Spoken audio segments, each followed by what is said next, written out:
नमस्कार, चक्रव्यूह में आप सभी दर्शकों का स्वागत है। चक्रव्यूह के सवालों के घेरे में आज हमारे साथ होंगी हरियाणा महिला आयोग की उपाध्यक्ष सुमन दहिया जी। सुमन जी, बहुत बहुत स्वागत है चक्रव्यूह में आपका। जी नमस्कार। आज का जो ये कार्यक्रम है बहुत खास है क्योंकि आज महिलाओं का प्रतिनिधित्व करने के लिए आप खुद हमारे साथ हैं जी। लेकिन सुमन जी, बातचीत की हम शुरुआत करें तो आजकल जो महिलाएं हैं वो बहुत ज़्यादा आगे बढ़ चुकी हैं और इतनी आगे बढ़ चुकी हैं कि कभी कभी जो महिलाएं हैं वो पुरुषों पर कभी कभी नहीं, हम कहेंगे कि हमेशा ही भारी पड़ती नज़र आ रही हैं। तो ऐसा क्यों हो रहा है? ये पहला सवाल मेरा आपसे रहेगा। आपने पहला ही सवाल मैं कहूँगी कि बहुत ही अलग हटके पूछा। ये मैं मानती हूँ कि हमारी जो सोसाइटी रही हरियाणा में ख़ास तौर से महिलाओं को तो कभी आगे बढ़ने ही नहीं दिया जाता था। और बात करें तो मेरे ख्याल से जितने फैमिली मैटर्स होते थे तो महिलाओं को तो दूर हटा दिया जाता था कि आपके डिस्कशन की, आपकी सलाह की तो उन्हें आवश्यकता ही नहीं मानते थे। लेकिन आज वो स्थिति नहीं है।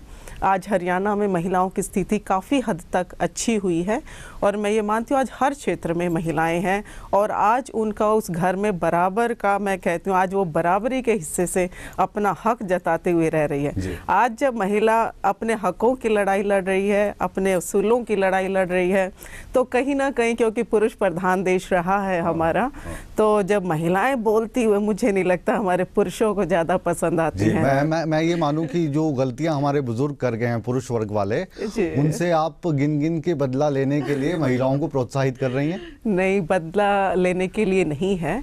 आपने देखिए जब भी महिलाओं की स्थिति आप देखिए पहले बहुत, मैं मानती हूँ कि अच्छी नहीं थी जो हमारे यहाँ स्थिति थी। घूंघट में महिलाओं का रहना, पर्दे के पीछे रहना, सिर्फ घर तक सीमित रहना, एजुकेशन के लिए स्कूल नहीं जाने देना, बाहर जाने पे पाबंदी, क्योंकि कहीं ना कहीं एक डर रहता था कि नहीं बाहर निकलेंगी तो मेरी बच्ची के साथ पता नहीं क्या हो जाएगा। एक अपमान की स्थिति जो हमेशा एक बाप के मन में रहती थी कि कुछ ऊक चूक हुई नहीं लड़की और पता नहीं घर पर सेफ आ पाएगी या नहीं। तो उन सब स्थितियों से आज बाहर निकल के महिलाएं जो आज अपनी लड़ाई वो चारों तरफ से लड़ रही हैं। घर से पहला तो उन्होंने अपनी लड़ाई लड़ी अपनी फैमिली से कि अपने आप को साबित किया कि हम इस काबिल हैं कि हम बाहर जा सकती हैं, हम काम कर सकती हैं। आज उसके बाद दूसरी जो संघर्ष है वो अब आ गया बाहरी वातावरण पर, जहाँ वो काम करती हैं वहाँ माहौल कैसा है, वहाँ उन्हें वो एटमॉस्फेयर मिल रहा है। तो मैं मानती हूँ कि आज महिलाएं जो हैं वो काफ़ी आत्मविश्वास उनके अंदर पैदा हुआ है और मैं मानती हूँ इससे माँ बाप को भी एक बहुत ही आत्मसम्मान की प्राप्ति हो रही है कि आज बेटे की तरह जैसे वो बेटे को जिस रूप में देखती थी आज बेटियों को भी वो उसी रूप में। चक्रव्यूह में जो आज प्रतिनिधित्व आप कर रही हैं और जाहिर है कि आप हरियाणा में जो आयोग है महिलाओं का उसकी उपाध्यक्ष हैं, साथ ही साथ महिला हैं, तो अब पुरुषों का पक्ष तो मुझे रखना ही होगा। महिलाओं को जो अधिकार दिए गए हैं कानूनी तौर पर, उन अधिकारों के बहुत दुरुपयोग की घटनाएं सामने आ रही हैं। जैसे दहेज की हम बात करें, जो दहेज कानून बनाया गया है, एक अच्छी खासी जो महिला हैं वो आम तौर पर अगर मान लीजिए उसकी सास के साथ नहीं बन रही है, ससुर के साथ नहीं बन रही है, जेठ के साथ नहीं बन रही है, जेठानी के साथ नहीं बन रही है या ननद के साथ फ्रीक्वेंसी नहीं बैठ पा रही है, तो उसको आपने एक ऐसा हथियार दे दिया कि कुछ हो ना हो दहेज का आरोप लगा दो और जिसके अभी नाम ले दिया वो लोग अंदर। मुकेश जी, मैं आपको बताऊं, पहली बात तो कोई भी कानून बनता है या मैं महिलाओं को आप छोड़िए बाकी चीज़ें भी लीजिए आप, सभी चीज़ों के पॉजिटिव रिजल्ट्स आते हैं तो नेगेटिव भी होते हैं। मैं इस चीज़ को मानती हूँ। आपने देखो जब 498 बना था ये बहुत ही स्ट्रॉन्ग लॉ था महिलाओं के लिए और उसमें मैं मानती हूँ कि जिस तरीके से हुआ कि एक तरीके से जेलें भरने जैसा काम हुआ, जिसकी उसको देखते हुए सुप्रीम कोर्ट तक ने ये बोल दिया कि इसकी जो है गहराई से पहले इन्वेस्टिगेशन कीजिए, उसमें रियल फैक्ट में अगर उनका नाम है तो लीजिए, अदरवाइज बाकियों को हरासमेंट करने की आवश्यकता नहीं है। ये तो उस गाइडलाइन के बाद भी आज जस की तस स्थिति बनी हुई है। नहीं, स्थिति अब ये है 498 में सिर्फ जहाँ तक माइंड सेट मैं मानती हूँ पुलिस प्रशासन ने भी अपना माइंड सेट बना लिया है। अब वो सिर्फ उसके पति को तो लाइबल मानते हैं कि मान लो एक महिला अपनी ससुराल में खुश नहीं है तो वो सिर्फ पति पे डाल देते हैं ये सारी बात कि हस्बैंड की ड्यूटी है अपनी वाइफ को पूरे राइट्स देना, उसको रख रखाव रखना या उसे मानसिक तौर से ठीक रखना। तो पुरुष को देखते हुए मतलब उसके हस्बैंड पे डाल देते हैं, बाकी सास ससुर। आजकल तो एक बहुत अच्छी बात आ रही है कि सास ससुर अलग राशन कार्ड बनवा लेते हैं और बेटे को ये बेदखली के कागज तैयार करके दे देते हैं। जी हमारा कोई वास्ता नहीं। मतलब ये डर पैदा कर दिया आपने। तो मैं ये डर नहीं, मैं ये कह रही हूँ कि सच्चाई को ऐसा नहीं है कि हम नहीं जानते या सच्चाई को पुलिस प्रशासन नहीं, हम कभी भी ये नहीं कहते कि आप गलत कीजिए। देखिए इन्वेस्टिगेशन का पहलू किसने पूरा करना है, पुलिस ने पूरा करना है या वहाँ नहीं तसल्ली होती, आयोग से होता है प्रेशर। लेकिन हम ये मानते हैं कि अगर इन्वेस्टिगेशन ठीक होती है, हर केस में ऐसा तो नहीं कि कहीं पर भी ससुर गलत नहीं हो सकता, या हर केस में ऐसा नहीं कि कोई फैमिली मेंबर उसमें इन्वॉल्व नहीं हो सकता है, लेकिन हमें इन्वेस्टिगेशन करके ये देखना है। पहली बार महिला आयोग ने ये मुहिम भी चलाई है कि हमने ये कहा है और कि पुरुषों ने एक और मुहिम चला दी है। जैसे पहले होता था महिला उत्पीड़न के मामले सामने आते थे, अब एक ऐसी यूनियन टाइप बन गई है पत्नी पीड़ित पति। जी दिल्ली में पढ़ते होंगे, दिल्ली में चंडीगढ़ में काफी एक आई थी नॉलेज में कि कोई पति उत्पीड़न सेल उन्होंने कोई बनाया है। तो मैं ये कहूंगी कि मैं इस चीज से खुश हूँ कि कम से कम आज महिलाएं इस स्थिति में आई, नहीं तो आज तक महिला आयोग क्यों बना था। आप देखिए महिला आयोग, हमें लगता है महिला आयोग इतना स्ट्रांग हो गया कि पुरुष आयोग भी बनना चाहिए। आपकी बात सही है, पर मैं ये आपको बताऊं वाकई में महिलाओं के साथ हमारे जाति हुई थी। जिस तरीके से आप देखिए हमारे जितने शेड्यूल कास्ट्स में SC BC के लिए आरक्षण दिए जा रहे हैं, इसी तरीके से जो महिलाओं की स्थिति में सुधार लाने के लिए ये जो एक बहुत अच्छा प्रयास किया गया था और उसमें ये जो किया है महिला आयोग बनाया है, ये इसीलिए बनाया है कि ताकि हम उनको उठाने के लिए, उनको जागरूक करने के लिए, उन्हें अपने राइट्स दिलाने के लिए। दूसरे पॉइंट्स पे आता हूँ। चलिए ये तो बात हुई सास ससुर की, फैमिली की, नहीं बना तो दहेज का मामला करवा दिया, दुरुपयोग इसका हो रहा है, आप भी मान रहे हैं। जी बिल्कुल हो रहा है। एक हमारी महिला मित्र जो लगातार सालों से जिसके साथ आपके अच्छा व्यवहार है जी, वो आपके पास जाती है और वो कहती है कि 5 साल से हमारा बलात्कार हो रहा है। पॉसिबल है ये कि 5 साल तक आप किसी महिला का बलात्कार कर पाए? ऐसा है मुकेश जी, इसमें और आप मानती हैं उसको? यस, वो इसलिए माना जाता है। देखिए जब एक लड़का और लड़की, मैं ये नहीं कह रही कि वहाँ कंसेंट है, मैं ये नहीं कहती कि वो कंसेंट नहीं है, एक लड़का और लड़की दोनों इकट्ठे रह रहे हैं, वो 3 साल रहे, 2 साल रहे या 4 साल रहे, लेकिन कुछ समय बाद लड़का क्या करता है कि अंडरस्टैंडिंग ठीक हो, 3-4 साल इस्तेमाल किया, लेकिन हमारे यहाँ पुरुषों की एक सोच है, वो ये समझते हैं, लेकिन अभी शायद लड़कियां ये नहीं समझ, वो सिर्फ ये सोचते हैं कि फिजिकली जिस लड़की को आपने इस्तेमाल कर लिया, अब जरूरत नहीं, अब माँ बाप की भी मान लो। यहाँ तो 3-4 साल आपने अपना लाइफ बिता ली, उसके बाद चल पड़ते हैं या तो अपने पेरेंट्स के हिसाब से शादी करने या उसे छोड़कर किसी और लड़की के चक्कर में। उस समय लड़की, ये बताइए, उसके साथ रेप तो एक तरीके से हो ही गया ना, जब उसने उसे फिजिकली सब तरीके से इस्तेमाल कर लिया। और आज रेप जो शब्द है जी, बलात्कार, इसको आप कैसे डिफाइन करते हैं? ये होता है जो इच्छा के विरुद्ध होता है। तो इच्छा के विरुद्ध तो हुआ नहीं, 5 साल तक तो आपकी इच्छा के विरुद्ध आपके साथ बलात्कार नहीं हो सकता ना। ये जो आप बता रहे हैं, ये जो हम बात कर रहे हैं, ये उसकी कर रहे हैं कि जब मिल के दोनों लड़का और लड़के एक साथ इकट्ठे रह रहे हैं, वो एक अलग चीज। लिव-इन में रह रहे हैं आप? लिव-इन में जो बात है वो सुप्रीम कोर्ट ने आदेश जारी की है, लिविंग रिलेशनशिप को मान्यता दी गई है और उसमें ये भी कहा गया है कि भाई आप इसमें जो है कुछ इस पे एक योजना बनाने की आवश्यकता है। जो मैं कहती हूँ इसमें, जैसे मान लो इकट्ठे रह रहे हैं तो कुछ टर्म कंडीशन, कुछ कानून ऐसा बनना चाहिए ताकि हम ये बता पाए कि भाई वो लिविंग रिलेशनशिप में रह रहे हैं या नहीं रह रहे हैं, इच्छा के साथ रह रहे हैं या नहीं रह रहे हैं। इसमें अपराध वहाँ होता है जब महिला ये कहती है कि इसने मेरे साथ, वो ये नहीं कह रही है कि मैं अपनी मर्जी से इसके साथ रह रही हूँ, वहाँ तो लिविंग रिलेशनशिप आ गया, वहाँ तो कानून एकदम से हटके वहाँ रेप का केस कभी दर्ज नहीं हो सकता। लड़की ये कह रही है, और जो पुरुष प्रधान समाज तथाकथित इस कार्यक्रम को देख रहा है चक्रव्यूह का, हम सुमन दहिया जी से, क्योंकि आप महिलाओं का प्रतिनिधित्व कर रही हैं, बहुत सिंपल सवाल है, क्या एक महिला के साथ लगातार एक व्यक्ति 5 साल तक बलात्कार कर सकता है या 10 साल तक कर सकता है या 2 महीने तक कर सकता है? बलात्कार मुझे लगता है एक बार हो सकता है, एक बार होता है, परंतु क्या होता है जो केस के हिसाब से देखा जाता है। अगर लड़की कहे कि जी मुझे फिर से बेला फुसला के ले गया, अच्छा, दूसरी बार फिर से ले गया, तीसरी बार फिर से ले गया, तो ऐसी स्थिति में शिमला में इसी तरीके का केस, शिमला में किसी तरीके का केस आया था। तो जज साहब ने उनसे पूछा कि आपके साथ ये कैसा हुआ जो आप बोल रही हैं कि बलात्कार हुआ। कहते जी मुझे ना गिलास में कुछ नशीला पदार्थ पिला दिया। ठीक है, बहुत चल रहा है। तो वो फिर जज साहब का उसमें पूछना था कि वो नशीला पदार्थ कितनी बार पिलाया गया आपको। जी समझ रहे हैं, मतलब एक बार तो आपको नशीला पदार्थ पिलाकर आपका बलात्कार हो गया। वीडियो सीडी मार्केट में आ गई थी उसकी, कई अलग अलग। तो जज साहब का ये सवाल था कि कितनी बार पिलाया फिर आपने। ऐसा होता है मुकेश जी, ज़्यादातर केसेस जो आए हैं वो ये आते हैं कि नशीली पदार्थ खिला के जब भी रेप करते तो उसकी सीडी बना ली जाती है। सीडी बनाने के बाद ज़्यादातर जो हैं वो उन्हें डरा और धमका के दोबारा उनसे करवाया जाता है। प्रॉब्लम हमें यहाँ आ रही है कि आजकल जो ये ट्रेंड चल रहा है, आजकल ये मोबाइल और ये सिस्टम इतने आ चुके हैं हमारे पास कि जब भी वो लड़की से नॉर्मली भी, आजकल तो रिकॉर्डिंग भी ऐसी, वो लड़की से बात करते हैं कुछ भी तो भी रिकॉर्डिंग पे रखते हैं, फिर उसे ब्लैकमेलिंग करते हैं, फिर उसके साथ एक बारी अगर काबू में आ जाती है लड़की फिर उसे ब्लैकमेल करने का शुरू कर देते हैं। उसके बाद लड़की इसलिए डरती है कि मेरे पेरेंट्स को ना पता लग जाए या कहीं मेरी फैमिली में पता लग गया तो मेरा घर से निकलना बंद हो जाएगा। उस डर से लड़की क्या करती है, बार बार उस काम को करने के लिए मजबूर हो जाती है। उसको मैं बिल्कुल जुर्म मानती हूँ और उसके लिए अपराध है ये जरूर।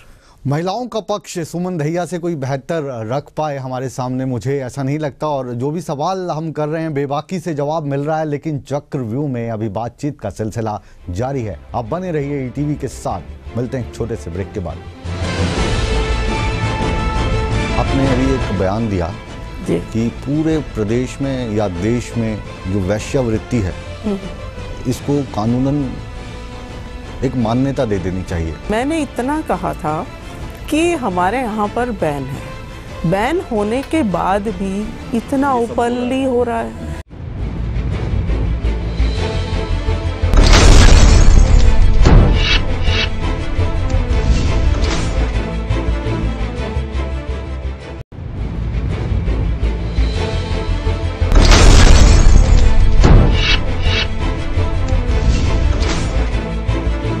ब्रेक के बाद आप सभी दर्शकों का चक्रव्यूह में एक बार फिर स्वागत है। आप जानते हैं चक्रव्यूह में आज हमारे साथ हैं the glamorous lady of Haryana Suman Dahiya. आप हरियाणा महिला आयोग की उपाध्यक्ष हैं। आजकल एक और नया कानून आ गया है कि हम किसी को देख लें तो जुर्म हो जाए, हम किसी को कुछ कह दें तो जुर्म हो जाए। हम अगर अभी आपको देखकर एक शेर कह दें तो आप बुरा मानेंगे क्या? देखिए आपने बहुत ही अच्छी बात कही है। नहीं, हम अगर शेर कहें आपको देख के तो भी आप केस कर सकते हैं। तो नहीं, पहले शेर सुनाइए फिर मैं जवाब दूंगी। तो हम शेर आपको ये सुनाना चाहते हैं ब्रेक के बाद कि हंस के बोला करो बुलाया करो, हंस के बोला करो बुलाया करो, आपका घर है आया जाया करो, हद से भी बढ़ के हसीन लगती हो, झूठी कस्में जरूर खाया करो। आप अगर ये शेर मैं किसी लड़की को कह दूं और वो कहें कि इस शेर को जब मैंने सुनाया तो मेरी इंटेंशन जो है वो ठीक नहीं थी और आप इसी शेर को मुद्दा बनाकर क्या हमें अंदर करवा सकती हैं? देखिए बहुत ही अच्छी बात आपने कही है और मैं ये कहूँगी कि मेरे ख्याल से एक भगवान ने महिलाओं के अंदर एक ऐसी शक्ति दे रखी है कि वो जब भी सोसाइटी में बाहर निकलती है, कौन पुरुष उसे किस नज़र से देख रहा है, उसे इस चीज़ का एहसास हो जाता है। लेकिन बात यह है कि मैं ये नहीं मानती कि कोई भी महिला उसे ये पता चले कि भैया आपके पॉजिटिविटी में है या आपके लिए अच्छा है तो उसके लिए वो बुरा मान रही है या ऐसे ही सब के लिए वो ऐसा। मेरे ख्याल से इतने केसेस नहीं आए अभी तक कि किसी महिला ने काफ़ी बार ये आए हों कि देखने पर कोई वो उसके ऊपर केस कर दिया है या ऐसा। हम आपको ये कह रहे हैं कि ये ना करें तो अच्छा है और जाहिर है कि आप भी जो इतना सज संवर के निकलती हैं तो दिल तो महिला का भी यही करता है ना कि कुछ लोग देखें, कुछ कमेंट करें अच्छे आपकी खूबसूरती की तारीफ करें। लेकिन हो सकता है किसी दिन मैं आपको अच्छा ना लगूं और मैं कमेंट कर दूं और वो कमेंट एक मुद्दा बन जाता है। हमेशा आपको ये भी अधिकार है कि आपको जो कमेंट किया गया वो आपको नहीं पसंद आया तो आप मेरे खिलाफ जा सकती हैं। ये मुकेश जी बताऊं मैं आपको, इसी बात पे मैं गहराई में, ये बहुत ही कहने को ये बहुत हम छोटी जो बात चीज कर रहे हैं वो बहुत हम लाइट अंदाज में कर रहे हैं, लेकिन ये मुद्दे हैं, ये मुद्दे रियली बहुत गहरे मुद्दे हैं और कई बार तो ये लड़कियों के जहन में उतर जाते हैं। और ख़ास तौर से अगर हमारे यहाँ हरियाणा की बात अगर मैं कहूँ, यहाँ जो तारीफ़ें और छेड़खानी के अंदाज हैं वो आपकी तरह भी नहीं होते। यहाँ के अंदाज बड़े अलग है। जाटों के हरियाणा में जो चलते हैं ना जिस तरीके से, जैसे अभी वारदातें छेड़खानी की आई हैं, तो वो टोंटिंग वो किसी भी तरीके से सराही नहीं जा सकती। जैसे आप बस में अकेली जा रही हैं, कोई आपको कोहनी मारना चाह रहा है, कोई आपको चुनटी काटना चाह रहा है, बहुत गलत हो रहा है, गलत है, उसमें हम नहीं कर रहे। लेकिन एक महिला मित्र हमारी एक दिन डिस्कशन में आई थी किसी प्रोग्राम में, वो कह रही थी, मैंने कहा महिलाओं के पास कौन कौन से अधिकार हैं, तो कह रही मुकेश जी अगर आप मुझे 13 सेकंड लगातार देख लें तो भी मैं आपको अंदर करवा सकती हूँ। नहीं देखिए, मैं बताती हूँ इस बात के लिए आपको जवाब दूंगी। ऐसा कुछ नहीं है कि कोई देख लेने से अंदर करा देगी, ये ऐसा नहीं है। उसके लिए भी आपको प्रूव करना पड़ेगा कुछ ना कुछ। सिर्फ ये देख 13 सेकंड देख लिया, मैं नहीं मान सकती, 12 सेकंड के बाद चेंज कर रहा हूँ। ऐसा नहीं होता है। और ये शायद उन्होंने भी इसी अंदाज में आपसे मजाक कर लिया होगा और यही कहूँगी, तो घबराहट पैदा हो गई ना। वो आपको डराने के लिए शायद कह दिया। बात कर 13 ना हो जाए। नहीं, ऐसा कुछ नहीं है। बाकी कि जो बात की गंभीरता वो मैं वहीं जाऊंगी कि ये हमारे सोसाइटी में ये इश्यूज इसलिए बने और ये कानून भी इसलिए बना है कि महिला भी जिससे तारीफ सुनना चाहती है वहाँ सुने तो अच्छा है। सिर्फ चलते फिरते हर आदमी से ये सुनेगी तो मैं मानूंगी उसके मान और मर्यादा और उसके सम्मान के लिए। क्योंकि आपकी अपनी प्राइवेट जिंदगी है, प्राइवेसी है, हर कोई ऐरा गैरा नत्थू खैरा सुमन दहिया को आके कहेंगे आप बहुत खूबसूरत लग रही हैं, तो शायद मैं भी नहीं सुनूंगी और शायद उसका जवाब भी मैं कुछ कोई दो राय नहीं है। सुमन दहिया जी, आजकल आप बहुत सुर्खियों में हैं। आपने अभी एक बयान दिया कि पूरे प्रदेश में या देश में जो वैश्यावृत्ति है इसको कानूनन एक मान्यता दे देनी चाहिए।